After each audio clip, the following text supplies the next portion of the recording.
Hi there and welcome back to my Landlord Lowdown, and today I wanted to talk about right to rent. Now this has popped up on Property Industry Eye, which is our sort of estate agency news channel for great information and tidbits, as well as some of the forums as well.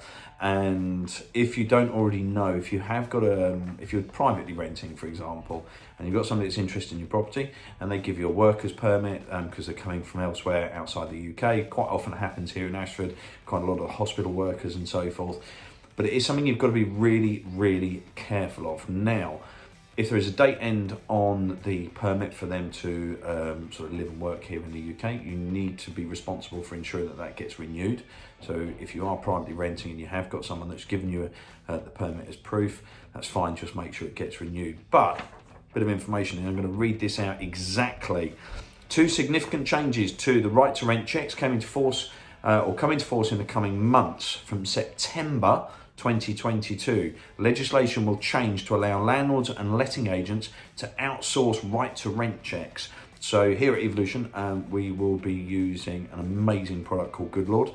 They'll be doing all our right to rent checks to make sure that not only we're compliant, but you as the landlord. However, the Good Lord, or whichever system you're going to use, will digitally check the identity and eligibility of British and Irish citizens to rent a property in the UK.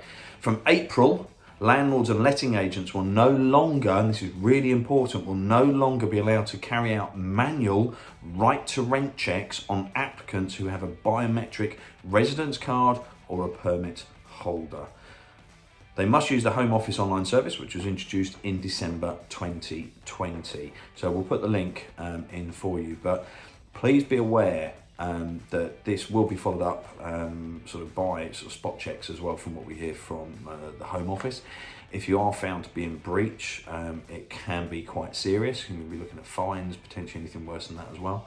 If you have got any questions, I'm here to help, okay? It costs next to nothing to do it properly, but it can cost you an absolute fortune if you don't do it right.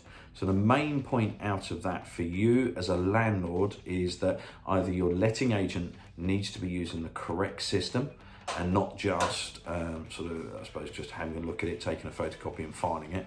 They need to be checking these things properly. But more importantly, if you're a private landlord and you just sort of watch my channel because you just want information to be kept up to speed with everything. If you're about to rent a property out and the person moving in doesn't hold a UK passport and is coming from elsewhere and shows you a visitor's permit, you can't just take that as, okay, that's fine to move them in. You need to do digital checks. I would implore you to do them from today, because obviously from the 1st of April, that's going to change anyway. If you have got tenants who've moved in recently, I'd probably advise to keep checking that as well, particularly if they have got an end date on their visitor's permit, and just make sure that it gets renewed. If you have any questions, as always though, give me a call, 01233 501 601. And again, this is to all our fully managed landlords and introduction only landlords. We cover you, we do it properly. If you're a private landlord and you don't use an agent, please make sure you're compliant, because it can be very expensive in the long run. We'll see you soon, take care, bye bye.